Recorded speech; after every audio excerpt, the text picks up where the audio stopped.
Marinig yung salitang frontliner. Hindi lang mga doktor, nurses at health workers ang nasa unang hanay, pati na mga nagtatanim ng ating makakain. Meron bang mga kababayan na nakaisip na long-term ayuda para sa kanila? Ano po pangalan niyo? Ito si Lolo Luis, isang magsasakang nag-viral ang video. Pag dumating ang maraming supply, walang ready market para sumalo sa mga, alam mo sa Benguet, halos itinatapon na ang mga kamatis, tinatapon pag nag-oversupply.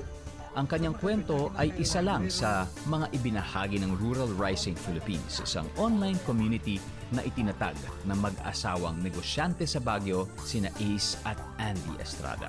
So Rural Rising is a social enterprise that was established last year in 2020 in response to something that we saw in the public market of Baguio. So we saw the vendors were not able to sell what they have, and these vendors are farmers.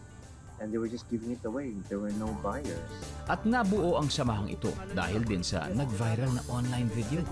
Lolo, bakit niyo tinatapon yung kamatis niyo? Walang bumibili. Okay, so Ang pangunahing layunin ng Rural Rising Philippines ay maiangat ang buhay at kabuhayan ng food frontliners, ang ating mga magsasaka. At kung interesado kang makatikim ng mga gulay at prutas mula sa mga kapartner nilang magsasaka, Essentially, we are the conduit for the rescues. So we tell where we're going, sino yung farmer, ano ang produkto, and the group helps us in financing the trip to the farms. So we call them rescue buyers. Yaman kami, Rural Rising Philippines. dahil sa advokasiyang ito, umangat nga ang kabuhayan ng mga kapartner nilang magsasaka. Isa sa mga naipakita ng pandemyang ito na kahit ang mga magsasakang food frontliners nahaharap din sa gutom. Salamat Rural Rising at kay Sir.